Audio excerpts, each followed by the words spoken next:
क्या हाल है दोस्तों। आज मैं आपके लिए एक और वीडियो लेकर आया हूं जिसमें आज हम बात करने वाले हैं क्रेडिट कार्ड के ऊपर। अगर आप क्रेडिट कार्ड यूज करते हो या अगर आप क्रेडिट कार्ड लेने के लिए सोच रहे हो तो ये वीडियो आपके लिए ही है। इस वीडियो को पूरा देखना। आज हम चर्चा करेंगे कि क्रेडिट कार्ड कैसे आपको फंसाता है और क्रेडिट कार्ड को यूज करने का सही तरीका क्या होता है, क्रेडिट कार्ड के चार्जेस क्या क्या होते हैं, कितने टाइप के क्रेडिट कार्ड होते हैं, इस पर पूरे डिटेल में हम बात करने वाले हैं। तो वीडियो को एंड तक जरूर देखिएगा दोस्तों। चलिए वीडियो स्टार्ट करते हैं। दोस्तों क्या है ऐसा कि वही क्रेडिट कार्ड, वही सेम क्रेडिट कार्ड किसी को बहुत सारे पॉइंट्स कैशबैक दिलाता है, बट वही क्रेडिट कार्ड किसी को इतना कर्ज में डाल देता है कि आदमी एकदम स्ट्रेस में चला जाता है और उस क्रेडिट कार्ड के कर्ज से कभी बाहर ही नहीं आ पाता। क्या कारण है इसका, चलिए एक सिचुएशन से समझते हैं। मान लीजिए आपके पास एक क्रेडिट कार्ड है जिसकी लिमिट है 50,000 रुपए, एक एग्जाम्पल के लिए, और आपके पास अभी पैसे नहीं है, आपको कुछ सामान खरीदना है, कुछ परचेस करना है। तो आपने सोचा कि आपके पास क्रेडिट कार्ड है, आपने परचेस किया 10,000 रुपए का, तो आपने स्वाइप किया 10,000 रुपए, यानी वो 10,000 के स्वाइप का मतलब है कि आपके पास पैसे नहीं थे बट आपने बैंक का पैसा यूज किया। सिंपल। अब क्या होता है कि जो भी आपका टाइम पीरियड होता है बिलिंग का, जो भी आपका क्रेडिट कार्ड का बिल आने वाला होता है, जिस टाइम पीरियड पे आने वाला होता है, जब वो बिल जनरेट होता है तो आपने 10,000 अमाउंट का अगर परचेस किया है, 10,000 की खरीदारी की है, तो वो 10,000 फुल अमाउंट में बिल आपका जनरेट होगा। अब जब वो बिल जनरेट होता है ना, अब वहीं पे क्रेडिट कार्ड एक जाल फेंकता है जो कि सब लोग जानते होंगे, जिसको बोलते हैं पे मिनिमम बैलेंस। अब यही क्रेडिट कार्ड का एक जाल होता है जिसमें मैक्सिमम लोग फंस जाते हैं। क्रेडिट कार्ड आपको क्या कहता है कि आपने 10,000 की पेमेंट करी, कोई बात नहीं, आप 500 रुपए का पे मिनिमम बैलेंस कर दो। आप खुश हो जाते हो कि चलो मुझे 500 रुपए का ही पे मिनिमम बैलेंस करना है, बाकी मैं बाद में दे दूंगा। अब यहां से शुरू होता है इंटरेस्ट लगना। दोस्तों आपको पता होगा कि क्रेडिट कार्ड का एक टाइमलाइन होता है कि 35 से 40 दिन तक इंटरेस्ट फ्री रहेगा, या कुछ कार्ड्स में 50 दिनों तक भी होता है। लेकिन जब आप पे मिनिमम बैलेंस करते हैं तो उसके बाद अब आपके जो बचे हुआ बैलेंस होता है उसको रिवॉल्विंग बैलेंस कहते हैं, यानी वो कैरी फॉरवर्ड हो जाता है नेक्स्ट मंथ के लिए, तो उसको हम बोलते हैं रिवॉल्विंग बैलेंस। अब उस बैलेंस पे आपका इंटरेस्ट लगना शुरू हो जाता है। अब इस इंटरेस्ट के बारे में समझिए कि इंटरेस्ट कितना लगता है। देखिए बैंक आपको कभी भी साल का इंटरेस्ट नहीं बताता है। बैंक आपको कैसे बताता है, बैंक बोलता है बस महीने का 3 से 3.5% इंटरेस्ट आएगा। अगर आप पे मिनिमम बैलेंस करते हो तो आपको महीने में 3 से 3.5% आपको इंटरेस्ट लगेगा। बट आपको सुन के ऐसा लगता है कि अरे ये तो बहुत छोटा अमाउंट है, लेकिन जब आप इसको ईयर से कैलकुलेट करेंगे, जब पूरे साल का आप एवरेज देखेंगे तो ये 36 से लेके 40% पर एनम इंटरेस्ट होता है, जो कि बहुत ज्यादा है। किसी भी लोन से, कोई तरीके का लोन हो, होम लोन हो, पर्सनल लोन हो, कोई भी आपने गाड़ी खरीदी है, कार खरीदी है, बाइक खरीदी है, कोई भी लोन हो, हर एक लोन से ये लोन ज्यादा होता है, ये इंटरेस्ट ज्यादा होता है। और यही पे एक टर्म आता है जिसको बोलते हैं एपीआर। एपीआर का मतलब होता है एनुअल परसेंटेज रेट। आसान भाषा में आप समझो तो ये आपको ये बताता है कि एक साल में, यानी पूरे एक साल में आपने कितने पैसे चार्जेस के रूप में, इंटरेस्ट के रूप में, या किसी भी तरीके की फीस के रूप में क्रेडिट कार्ड को दिए, कितने एनुअल परसेंटेज में आपने खर्च किए। अब दोस्तों ये कोई सिंपल इंटरेस्ट नहीं होता है, ना ही कोई फ्लैट या रिड्यूसिंग इंटरेस्ट होता है, ये होता है कंपाउंडिंग इंटरेस्ट, जो कि सबसे डेंजरस चीज होती है। कंपाउंडिंग का मतलब होता है कि ब्याज का ब्याज, ब्याज का ब्याज, चक्रवृद्धि ब्याज, वो दिन ब दिन बढ़ते ही जाता है, हर महीने बढ़ते ही जाता है। मिनिमम बैलेंस पे किए 10,000 में आपने 500 पे किया, आपका बचा 9,500। अब वो 9,500 का महीने का 3% उसमें ऐड हो जाएगा, फिर उस महीने आपको पेमेंट मिनिमम करेगा।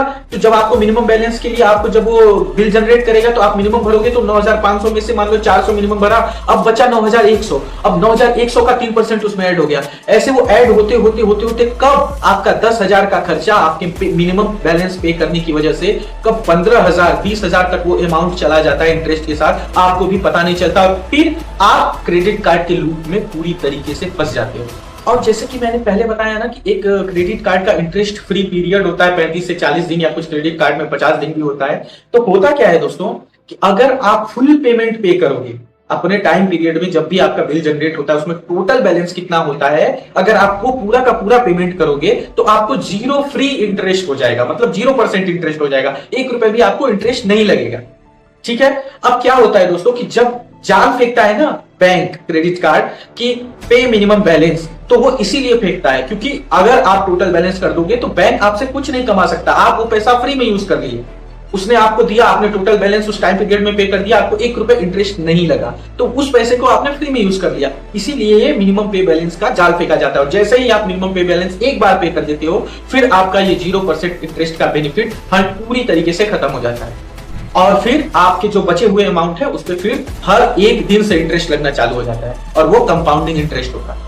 तो कभी भी टोटल बैलेंस पेमेंट करिए, मिनिमम पे बैलेंस के झांसे में मत आइए। अब देखिए इसमें कुछ और लेयर्स जुड़ती हैं। क्रेडिट कार्ड का जो आप पेमेंट करते हैं, जो बिल्स आते हैं, उसमें कुछ और लेयर्स हैं, जैसे लेट पेमेंट फीस। अब जब आपका कोई पेमेंट लेट हो जाता है ना, तो पेमेंट लेट होने की वजह से उस पे अब लेट पेमेंट फीस लगती है, और अब उस पे जीएसटी भी लगती है, और टोटल अमाउंट होने के बाद फिर उस पे इंटरेस्ट लगता है। मतलब आपका एक लेट पेमेंट, एक छोटी सी गलती आपको 3 कटौतियां करवाता है। एक पेनाल्टी यानी लेट फीस, दूसरा जीएसटी, और ये टोटल ऐड करने के बाद इंटरेस्ट। तो सोचो दोस्तों ये अमाउंट फिर कितना ज्यादा हो जाता है। और सबसे डेंजरस बात क्या है कि जब नेक्स्ट मंथ में फिर से बिल जनरेट होगा, तो फिर उसमें आपको पे मिनिमम बैलेंस का एक झांसा दे देगा बैंक।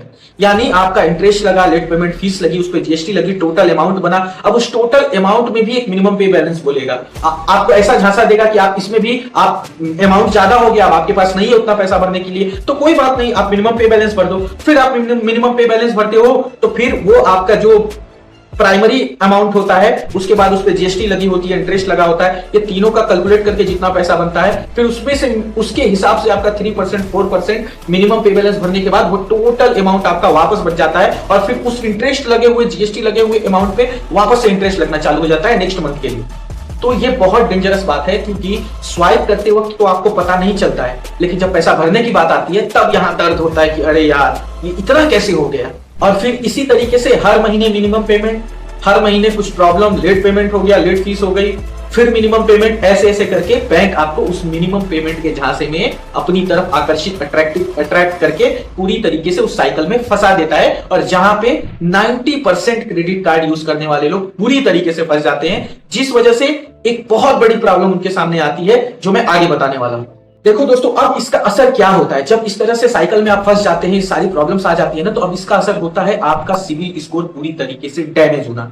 अब सिविल स्कोर क्या होता है? सिविल स्कोर एक ऐसा स्कोर होता है जिसपे हमारी इंडिया में कई एजेंसीज बैठी हैं जो आपके फाइनेंशियल कंडीशंस, फाइनेंशियल हेल्थ को इवेल्युएट करती हैं, और इवेल्युएट करके आपको कुछ पॉइंट्स देती हैं। उस पॉइंट्स के बेस पे जो बैंक होता है वो आप पे ट्रस्ट करता है। अगर आपका क्रेडिट स्कोर 750 प्लस होता है, तो हाँ, मतलब ये जो इंसान है वो लोन डिफॉल्टर नहीं है, वो लोन टाइम पे भर रहा है। इस तरीके से वो पॉइंट्स आपको मिले हुए हैं जिससे आपको आगे लोन लेने के लिए कोई प्रॉब्लम नहीं होती है। किसी भी चीज में अगर आप लोन लेने के लिए कोई इमरजेंसी आगे जा रहे हो, तो वो क्रेडिट स्कोर की वजह से आपको लोन इजीली मिल जाता है। उस पॉइंट्स की वजह से बैंक आप पर भरोसा करता है उस पॉइंट्स के बेस पे। लेकिन जब आप ये मिनिमम पे बैलेंस, क्रेडिट कार्ड का लेट फीस के चक्कर में पड़ते हो, पेनाल्टी हो जाता है, कोई महीने आप पेमेंट नहीं कर पाते हो, तब इससे अभी तक जितने भी अमाउंट्स होते हैं ना लोन के, उसका जितना भी पॉइंट्स अगर डैमेज होता है, अगर आपने लेट पेमेंट कर दिया, कोई ईएमआई मिस हो गई, तो उन सबसे कहीं ज्यादा डैमेज क्रेडिट कार्ड के लेट पेमेंट से होता है सिविल स्कोर पर। कम से कम एक लेट पेमेंट पे क्रेडिट कार्ड 50 से 100 पॉइंट्स आपके सिविल स्कोर का गिरा देता है, और 50 से 100 पॉइंट्स वापस आपको बनाने के लिए सालों लग जाएंगे। सोचिए दोस्तों, सिर्फ एक लेट पेमेंट आपके 50-100 पॉइंट नीचे गिर गए, और अब उस 50 और 100 पॉइंट को वापस रीबिल्ड करने के लिए सालों लग जाते हैं। कितना डेंजरस और कितना खतरनाक बात है ये, कभी सोचा है आपने दोस्तों? अब एक और तरीके से क्रेडिट कार्ड सिविल स्कोर को डैमेज करता है। अब आगे सुनिए। अब क्या होता है, अगर मान लीजिए आपके क्रेडिट कार्ड का लिमिट 1 लाख रुपए है, ठीक है, अब उस 1 लाख रुपए में से आपने 80,000 यूज कर लिए, और आपने नेक्स्ट जो बिल जनरेट हुआ है, जो टाइम पीरियड है उसका पेमेंट करने का जो टाइम है, आपने टोटल बैलेंस फुल पेमेंट कर भी दिया ऑन एट द टाइम, एकदम ऑन टाइम आपने पेमेंट कर दिया। बट आपने जो 80,000 यूज किया वो आपके लिमिट का 80% है। तो जब ये डेटा आपको एजेंसीज के पास जाता है, जब सिविल के पास जाता है, तो सिविल को ये लगता है कि ये इंसान क्रेडिट कार्ड पे ही चलता है। यानी जहां 1 लाख की लिमिट है आपके क्रेडिट कार्ड की, वहां आपने 80,000 यूज कर लिया, यानी 80% यूज कर लिया, यानी कि आप क्रेडिट कार्ड पे ही रिलाई कर रहे हो। ये इस वजह से आप भले ही टाइम पे पेमेंट भी कर दो, बट वो क्रेडिट यूटिलाइजेशन दिखाता है इस बंदे ने अपने 100% में से 80% यूज किया है, तो वहां पे कम से कम 15 से 20 पॉइंट गिरते हैं दोस्तों। इसीलिए कभी भी आप अगर क्रेडिट कार्ड यूज कर भी रहे हो, आपकी लिमिट चाहे कितनी भी हो, कभी भी 30% से ऊपर मत जाओ। 30% से अंदर ही अपना क्रेडिट कार्ड यूटिलाइज करो। अब दोस्तों आगे बढ़ते हैं वीडियो में। जैसा कि मैंने बोला था कि मैं आपको पूरा कंडीशंस बताऊंगा, ये भी बताऊंगा कि क्रेडिट कार्ड को यूज करने का सही तरीका क्या है। तो अब आप ये समझिए कि क्या क्रेडिट कार्ड हमेशा आपको नुकसान ही करता है? नहीं, असल में बात क्या होता है कि इसको समझना है कि क्रेडिट कार्ड यूज कैसे करना चाहिए, क्रेडिट कार्ड यूज करने का तरीका क्या होता है, क्यों कुछ लोग क्रेडिट कार्ड यूज करके बेनिफिट ले लेते हैं और बाकी 90% लोग फंस जाते हैं, वो 10% लोग ऐसा क्या करते हैं, चलिए अब उसको समझते हैं।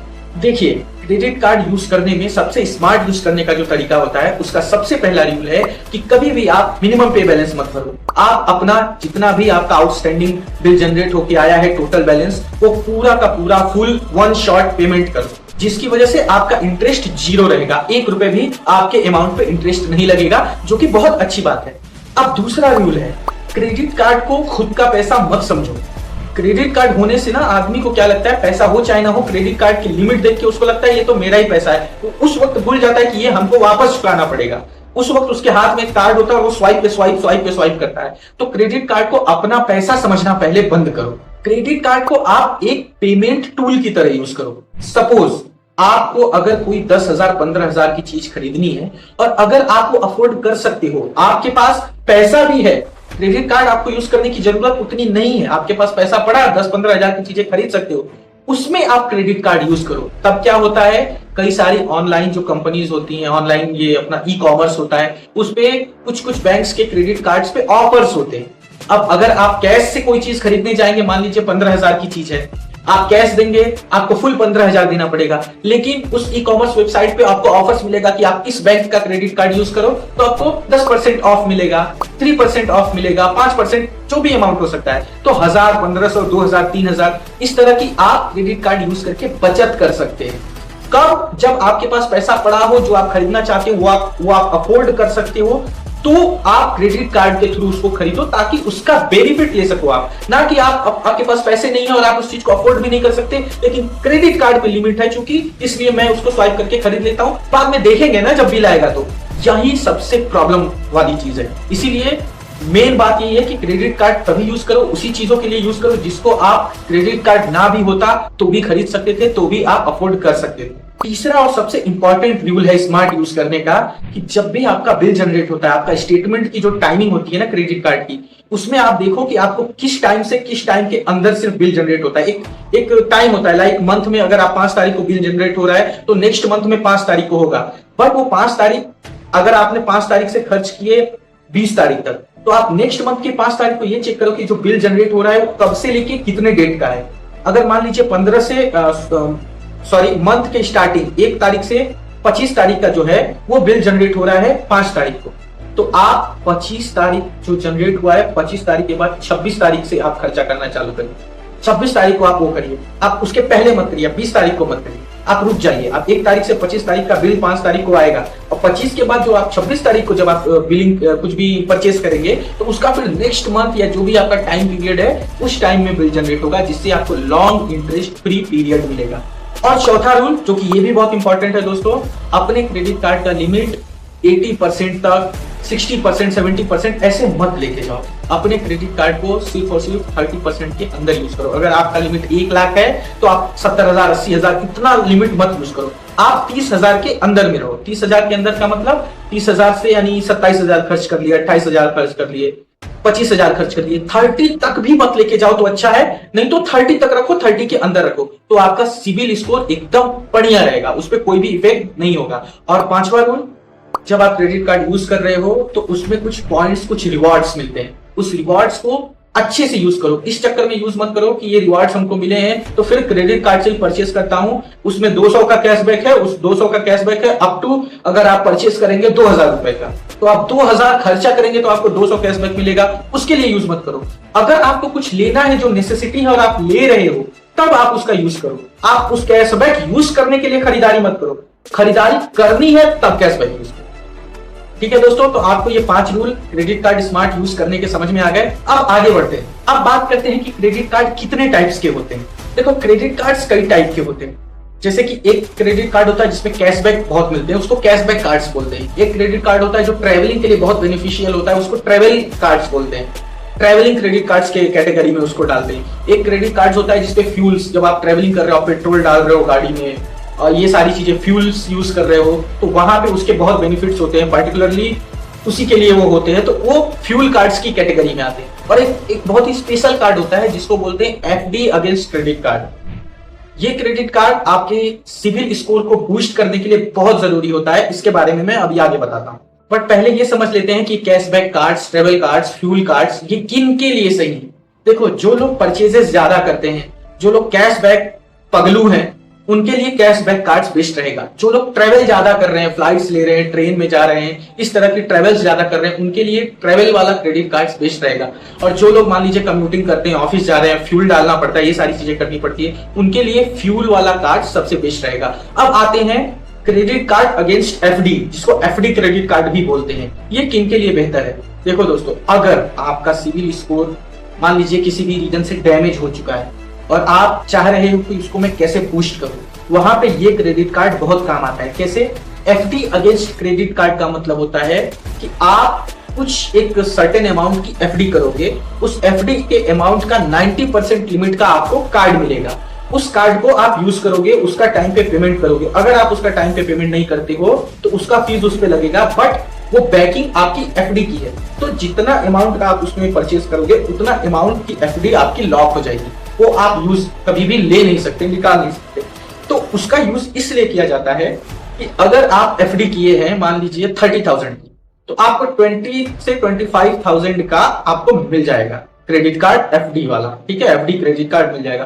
अब आप उसको इस तरह यूज करिए कि आपको अपना क्रेडिट स्कोर बूस्ट करना है। तो मान लीजिए आपके पास पैसे पड़े हैं, आप रोजमर्रा की जिंदगी में खर्चा कर रहे हैं, वो एफडी के पैसे नहीं, आपके वो एफडी अलग है। वो क्रेडिट कार्ड के लिए आपने 30,000 की एफडी कर दी, लेकिन अगर आपके पास पैसे पड़े हैं और आप जो जो छोटी मोटी चीजें 1,000, 2,000, 5,000 का खर्चा कर रहे हो, उसको आप क्रेडिट कार्ड से करो।